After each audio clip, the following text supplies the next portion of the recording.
Hey guys, I'm Brian and this is the 3D Animation Hub. If you're new here, welcome, and if you're not, welcome. In this video I'm going to go over how I animate a turn and walk, and now this doesn't mean this is the only way you do it, and it doesn't mean this is the best way you do it. This is just how I would tackle this problem, how I would tackle this animation, and try and do it fairly fast. So it won't be perfect, but it should help get your brain juices flowing in the right direction. Now before we jump in, just a little quick life update.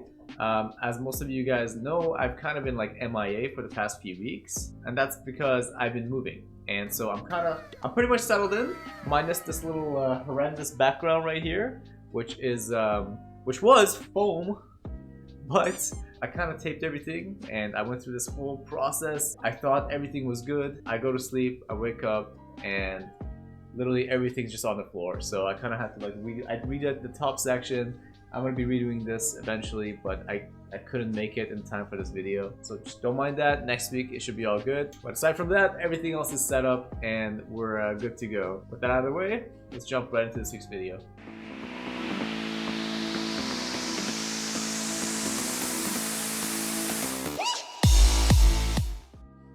Alright, so we got your boy doing a turn and walk for you. Let's just play this and see what we got.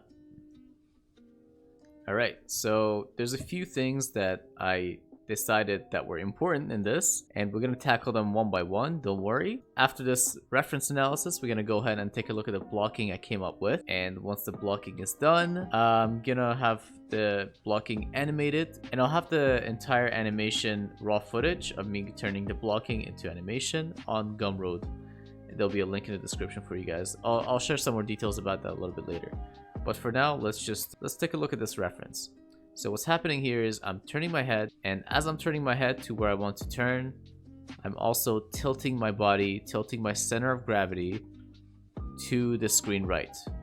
And so the reason for this is that I'm preparing to lift this leg up, my left leg up. So my body is tilting this way in preparation for me to lift this leg up. And as this is happening, my face is turning to face the direction I want to go. So body going the opposite direction in preparation, in anticipation of my leg lifting up. Now the next pose I decided was fairly important is this pose right here, which is the point where my left leg lifts up. And at this point, my body is essentially tilted this way. This is giving me enough balance for me to lift up my left leg without actually falling over. And so what's happening here is my hip is also tilting upwards, because all of my weight is now focused on my right leg, my right foot and my right hip. And so this is forcing the hip to go upwards. What's also happening is my chest is now starting to turn towards the direction I want to turn. So my body's tilted and my chest is rotating to the direction I want to go. And of course, I'm still facing the direction I want to go. Now let's go to the third pose that I thought was fairly important, which is the point where my second foot comes off. So throughout this whole thing, my right foot still stays the same, but once we reach this third pose, now what's happened is that my cog is turning to the left foot, is turning left, and my hip is now turning upwards on the left side, because now what's happening is that left foot is planted and right foot is taken off, so all of my weight is focused on my left hip right here. This is causing my left hip to go upwards. So at this pose, my chest is still turning this way and my body is now shifting from this pose to this pose in preparation of my right foot taking off. Now let's go ahead and skip to the next pose.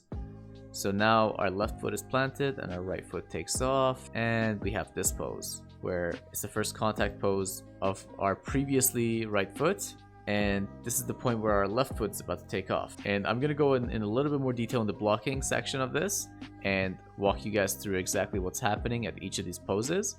But in a reference, this is what we got. I'll have the screenshot of these poses on Gumroad as well, so don't worry about that. But this is essentially the next key pose where one foot creates contact as the other foot is taken off, and now the hip is rotated this way, and the chest is now rotating the other way. And it's at this point that it's gone from a turn, and now it's turning into a walk. So the turn is already done at this point, and now we can transition into a walk cycle after this point. And this is just the last key pose that I thought we should take a look at. Now, hopefully you guys kept up. So now let's go ahead and take a look at the blocking that we have.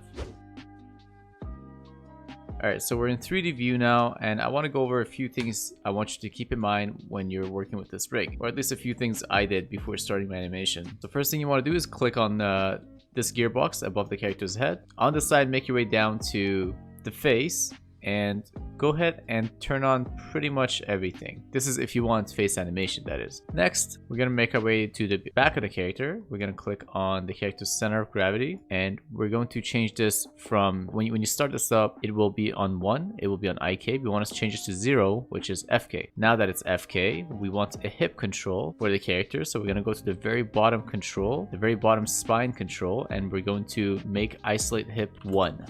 And what this does is that just a real quick reminder that if you enjoyed this content and would like to support the channel further, we do have a Patreon now, which gives you access to some more goodies like the stuff I upload on Gumroad, as well as the Animator's Handbook PDF, which gets updated continuously, or at least I try to. Patreon just helps me keep the video quality higher, but I'll continue uploading free weekly videos. So if you're not able to support the channel that way, I'd appreciate you smashing that like button just as much. With that out of the way, let's hop back into the video. Now it gives you a hip control. If you have this at 0, it'll end up just being another spine. And so moving this will move the entire body, but we want this to be just moving the hips, like so. And if you guys need help getting better silhouettes on your poses, on your legs for example, the arms have this control too. You click on the gearbox around above the feet, and you can change bend to 1. Oops, not 14, 1.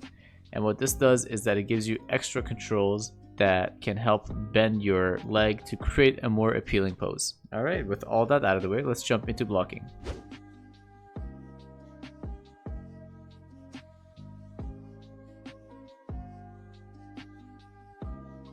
Alright, so this is what's going on in our blocking, and I'm gonna go through this, making our way from the bottom, going to the top, as Drake did. We're gonna start with the feet, so let's go ahead and go to 3D view, and focus on the feet.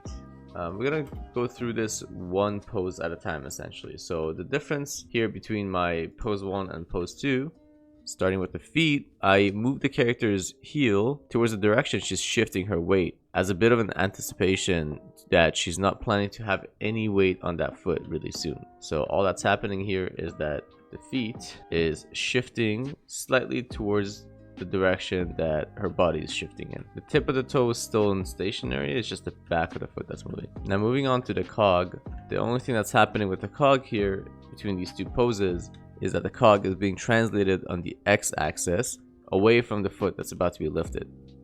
Now when we make our way to the hip, the difference between these two poses is that at the same time that the cog is being translated, the hip will be rotating up on the leg that will stand still and hold all of the weight. In this case, this will be our screen light leg. Now moving on to the spine, which is these controls right here.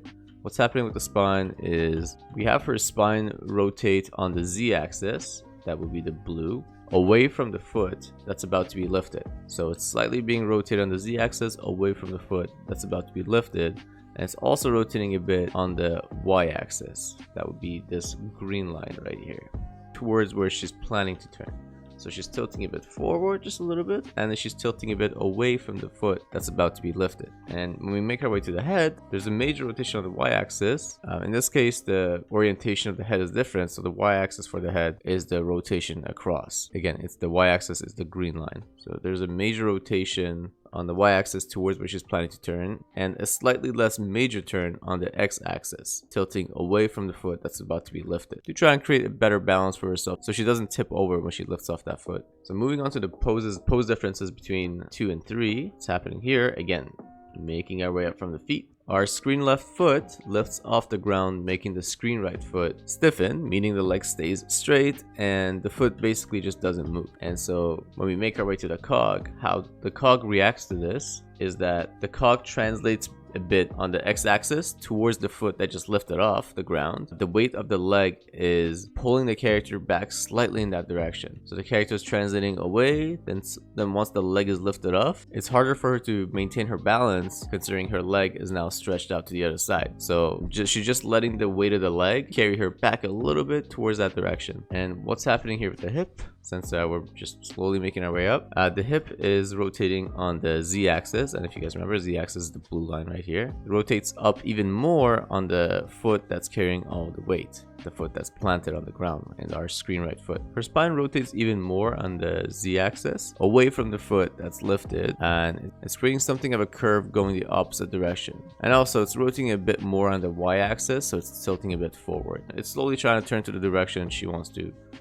She's facing. Now the differences between the last pose and this pose with the head is that the head is now fully looking at the direction she wants to go. Before she was kind of like, she was looking there, but her head wasn't fully there. But now she's fully committed. Her head is fully turned towards the direction she wants to walk. Pose 4. So her screen left foot is now planted on the ground, this foot right here, and her screen right foot is now stretched with the heel peeling off of the ground. We make our way to the cog. How the cog is reacting to this is the cog translates on the z-axis to maintain balance, so it's trying to go between the two, and also on the x-axis shifting the weight of her body to her screen left foot. So before we were leaning on screen right, and now that all her weight is on this foot, she's shifting now this way. And also what's happening on the hip is that it's rotating on the z-axis but in the opposite direction. So now the side that's holding all the weight, or is about to be holding all the weight, has shifted to our screen left leg, and so this side of the hip is tilting higher than this side. In regards to her spine is almost fully rotated towards the direction she's turning now.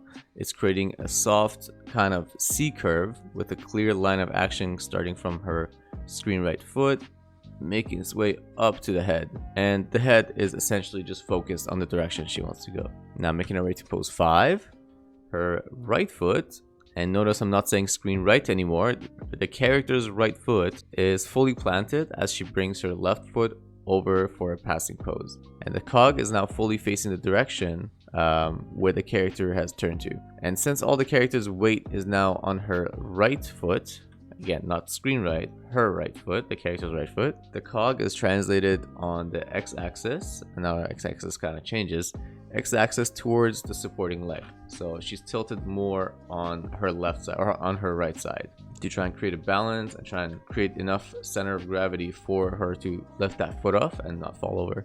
In this case, the hips rotating on the z-axis and is rotated upwards on the supporting leg. So it rotated up on this side, but it's also turned a bit on the x-axis. Her spine is just now facing forward and is tilting forward since this is now turning into a walk, and a walk is essentially a controlled fall. This is the transitioning pose that leads the character into a full walk cycle. After this pose, after this next pose, we're essentially into a walk cycle, and you can just plug a walk cycle in and we're officially out of a turn. And this is our 6th pose. So in this pose, again, we're gonna make our way from the bottom. Now we're here.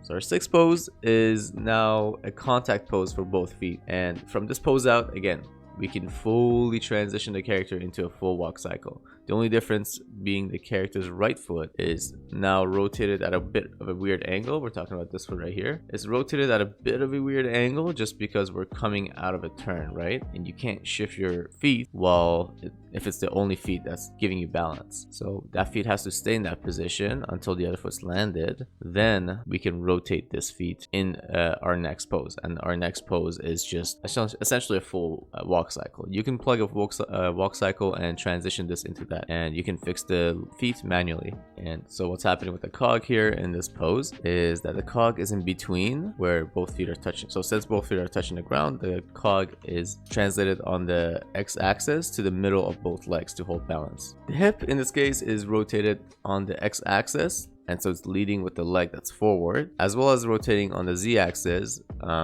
Again, the leading leg side being rotated slightly higher than the other one, so this side being slightly higher than the other one. Her spine, as per before, is just tilting forward, and it's just turning into a walk cycle at this point. We're out of a turning phase. Everything that comes with a walk cycle can just be applied here then. And this is our last and final pose. At this point, we're just fully transitioned to walk cycle, and again, the same principles apply and take over. And voila, this is the animation we managed to do in about an hour and a half. I won't be showing the entire process in this video, but the entire process, the whole 1.5 hours of raw footage of me taking this from blocking all the way to animation, will be up on Gumroad. Links will be in the description as always, and if the files are too big for me to make it free on Gumroad, because that's a thing Gumroad does, I'll set it as $1 and just type the coupon code FREE in caps, all in caps, to download it for free. Everything just mentioned, including the source files, I'll be uploading to Patreon for my Patreons to access. So for the animation section, we just cleaned up a lot of timing. So the timing is a bit different than the blocking we had. Then we went into the graph editor and cleaned up the curves to get a lot smoother animation. Now again, this was made on budget time, so it's definitely not perfect, but this is just how I would tackle this animation in a short amount of time. This is kind of similar to maybe a kid's TV show. This is the sort of quota you'd have. So this will be at that kind of quality. If you guys enjoyed this video, smash that like button, hit the sub button, stay notified of future videos, hit that bell, you already know what that does. And before we end this, I just want to give a big thank you to my beautiful Patreons. Thank you for your continuous support, guys. And with all that out of the way, happy animating, and I will see you guys in the next video.